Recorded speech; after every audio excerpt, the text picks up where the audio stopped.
Assalamualaikum warahmatullahi wabarakatuh. Bertemu dengan saya kembali pada mata kuliah pengantar manajemen. Adik-adik silakan pahami, tonton sampai habis dengan cara subscribe, like, dan share. Manajemen sudah ada sejak puluhan ribu tahun yang lalu.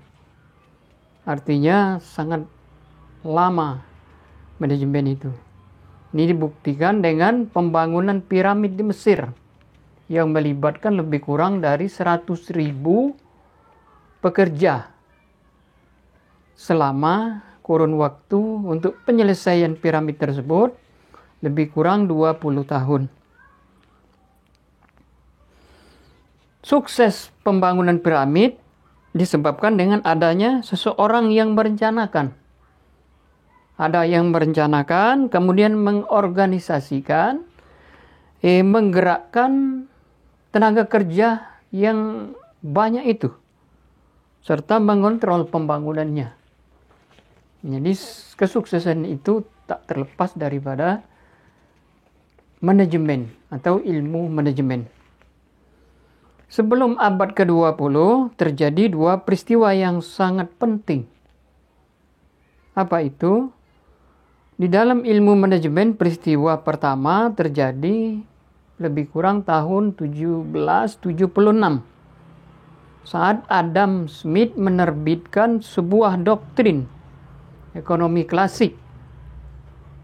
Judulnya The Wealth of Nations. Di dalam bukunya yang menyampaikan keunggulan ekonomis yang akan diperoleh oleh organisasi dari pembagian kerja. Jadi kalau organisasi ada pembagian kerja, division of labor, yakni perincian pekerjaan ke dalam tugas-tugas yang spesifik dan berulang. Kemudian Adam Smith juga menyatakan bahwa pembagian kerja bisa meningkatkan produktivitas. Dengan adanya pembagian kerja, produktivitas akan meningkat. Dengan meningkatnya keterampilan, kemudian kecekatan setiap pekerja, menghemat waktu yang terbuang, dan pergantian tugas menciptakan mesin dan penemuan lain yang bisa menghemat tenaga kerja. Kemudian pada fase yang berikutnya atau peristiwa yang kedua, yaitu seorang sosiolog Jerman, Max Weber, menguraikan suatu tipe ideal organisasi yang dinamakan sebagai birokrasi, yang berbentuk organisasi yang dicirikan oleh pembagian kerja. Kemudian hierarki yang diartikan dengan jelas, peraturan dan ketepatan secara terperinci. Kemudian sejumlah hubungan yang impersonal. Max Weber juga mengerti bahwa bentuk birokrasi yang ideal, itu menurut beliau, itu tidak ada di dalam realita. Dia hanya mengilustrasikan tipe organisasi tersebut dengan maksud dan tujuan yang dapat menjadikan sebuah landasan untuk berteori tentang bagaimana pekerjaan bisa dikerjakan suatu kelompok besar. Artinya pekerjaan yang besar, kemudian ada birokrasinya, ada yang mengurusnya, ada teori, ada SOP, bagaimana cara kelompok yang besar itu bekerja.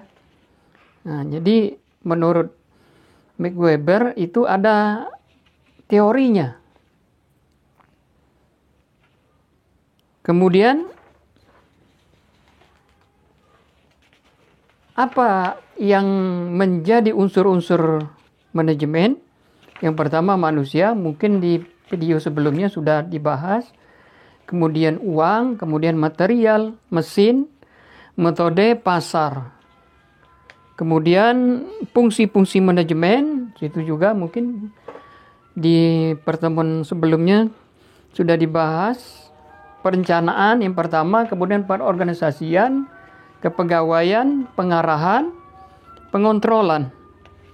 Nah, sekarang kita berbicara tentang tokoh manajemen. Teori manajemen klasik. Siapa tokohnya? Robert Owen, bapak manajemen yang terjadi pada tahun 1800-an. Kemudian Charles Babbage.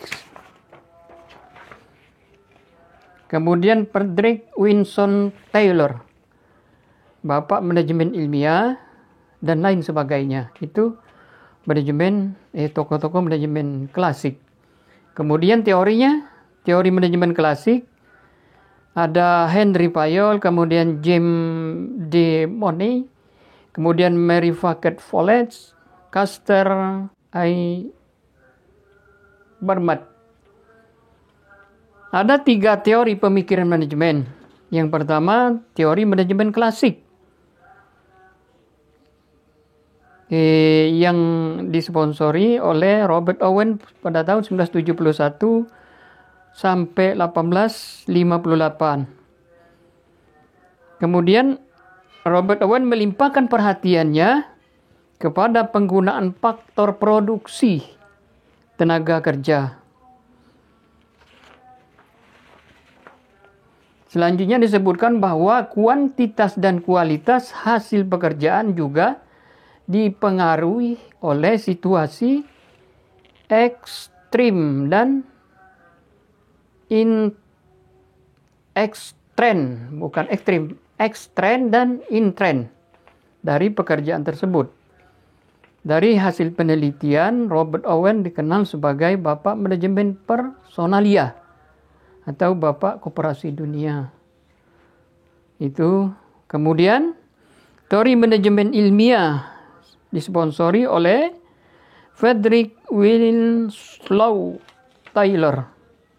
Pertama kali manajemen ilmiah, manajemen yang menggunakan ilmu pengetahuan yang dibahas pada tahun 1900-an. Taylor merupakan manajer dan seorang penasihat suatu perusahaan, salah seorang tokoh terbesar manajemen. Dari hasil penelitian dan analisanya, Taylor mengemukakan 4 prinsip scientific management. Teorinya, yang pertama, menghilangkan sistem coba-coba dan menggunakan metode-metode ilmu pengetahuan dalam setiap unsur-unsur pekerjaan, unsur-unsur penyelesaian kegiatan. Jadi tidak ada lagi main coba-coba.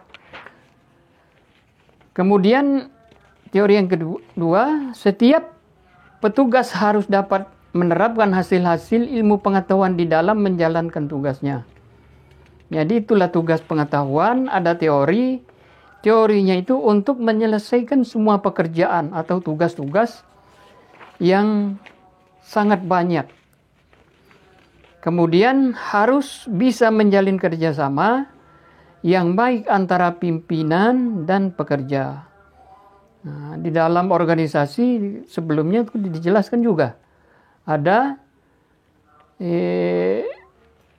manajer, kemudian dengan bawahannya ini saling koordinasi dan kerjasama untuk menyelesaikan suatu pekerjaan yang disesuai dengan visi misi sebuah perusahaan atau unit usaha kegiatan, kemudian unit usaha rumahan, unit usaha apapun, baik itu bentuk produk, ada jasa, kemudian ada produk yang oleh-oleh dan lain sebagainya. Kemudian yang ketiga teori organisasi klasik.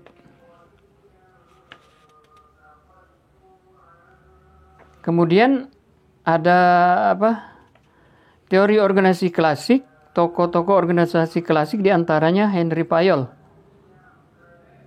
Ini berkebangsaan Perancis. Fayol menuturkan bahwa teori dan teknik administrasi ialah dasar dalam pengelolaan organisasi yang sangat kompleks. Jadi organisasi itu sangat beragam banyaknya, tergantung besarnya organisasi atau kecilnya organisasi. Ini diungkapkan di dalam bukunya yang berjudul Administration Industrial as General and Industrial Management yang telah ditulis pada tahun 1908. Nanti adik-adik bisa lihat bukunya. Kemudian Fayol juga membagikan manajemen menjadi 5 unsur. Apa itu? Perencanaan, kemudian pengorganisasian, pemberian perintah pengorganisasian, dan pengawasan. Fungsi ini dikenal dengan fungsionalisme atau fungsionalisme. Fayol juga selanjutnya membagikan 6 kegiatan. Teknik produksi dan manufaktur produk, komersial, keuangan, keamanan, akuntansi, dan manajerial. Nah, dalam ini Henry Fayol ini sangat banyak menambahkan dari teori-teori sebelumnya. Mungkin adik-adik nanti dipahami bisa juga dengan cara membaca buku atau sumber lain atau jurnal lain. Di dalam media online itu sangat banyak. Nanti silakan adik-adik pahami pada materi yang ketiga ini. Dan saya sudahi. Wassalamualaikum warahmatullahi wabarakatuh.